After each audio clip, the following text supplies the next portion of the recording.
去普羅旺斯法國參加我一個細侄女佢嘅婚禮，咁樣就好好彩啊，天氣好好啊。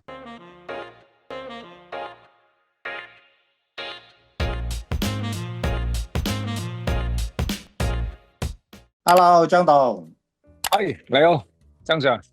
我知道咧，你今次翻歐洲除咗英國都周圍去喎。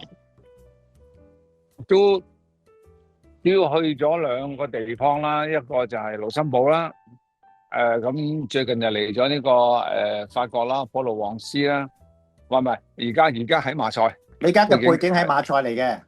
係啦，喺馬賽嘅 Old Port。咁啊，我啲仔啊、女婿啊，咁樣就新抱啊，咁啊嚟到呢度放幾日假，然後咧我哋就會北上去普羅旺斯法國參加我一個細侄女佢嘅婚禮，咁樣就好好彩啊，天氣好好啊。咁啊早個幾月前就去咗呢個盧森堡啦，盧森堡就係叫做歐洲嘅叫做銀行中心啦，或者叫做洗錢中心啦。咁啊，因為我外甥喺嗰度住嘅，咁就睇到嗰度嘅經濟環境啊，同埋即係咁講啦。你覺得你自己覺得呢個而家個經濟環境係點啊？全球個經濟環境係點啊？我哋呢邊就覺得歐洲個經濟就麻麻地喎，真係就好多時候傳翻出嚟嘅消息都係話，即係面臨住有即係特朗普啲關稅啊，經濟增長又放緩啊，諸如此類嗰啲咯。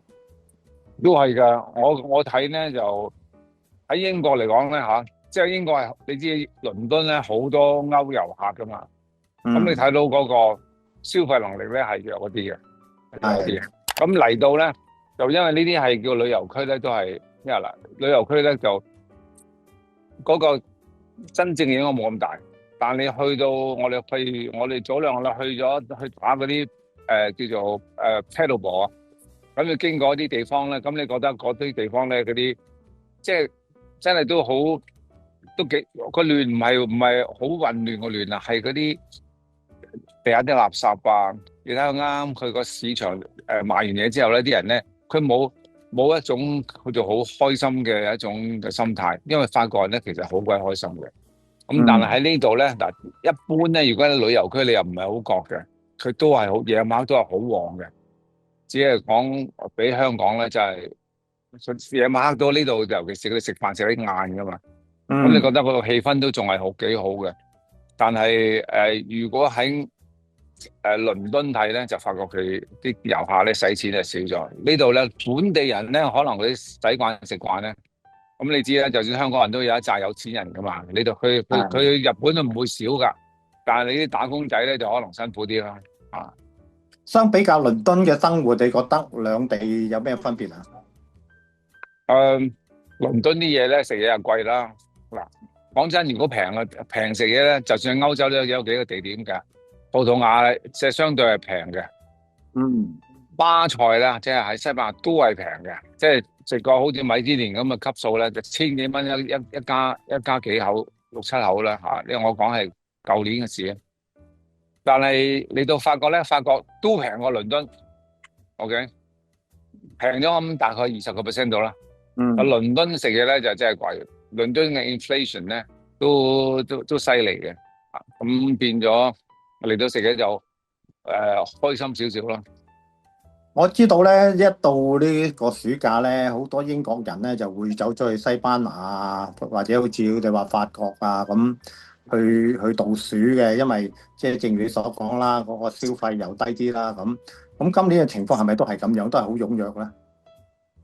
我都係嘅，即係英國人咧就你話佢係好差，佢又唔係，佢始終佢最近咁啦，嗱，好簡單啫。我諗阿特朗普話帶咗幾百億磅嚟嘅時候咧，我諗啲人嘅感覺咪好咗咯，感覺好咗我嗯。咪趁住咧，因為嗱呢個時候咧係放假咧，啲僆仔咧翻咗學啦，咁嗰啲咧單身一族啊或者細仔大咗嘅咧，佢呢個時候咧嚟旅行咧就平啲，同埋咧天氣又啱啱好就最舒服嘅。咁所以我尋晚都遇到一對咧喺威爾斯嚟嘅有夫婦啊，咁佢就係都喺我另一個即係喺巴塞大概1個鐘頭車程，有非常之美麗嘅一個海灘咧，就喺度見到佢哋咁同佢哋傾偈啊咁。咁我問佢哋，佢哋都話呢個時候梗係嚟好啦，我哋兩公婆細路仔大晒啦，孫都大啦，咁我哋就唔使同啲細路仔爭啦嘛咁。咁都問下佢哋啲經濟狀況啊，咁佢話咁呢對夫婦咧，佢話我哋基本上英國人咧就冇乜好大要求，唔似你哋亞洲人咁有錢啊咁。我哋覺得有一個時間去旅行啦，我哋有間屋喺度住啦，我哋食一啲簡單嘢咧，我哋都係 OK 嘅。咁啊，我哋兩公婆咁，佢話我哋都會周圍去嘅，就算喺英國好多地方我哋都未去過，我哋都會周圍去咯咁。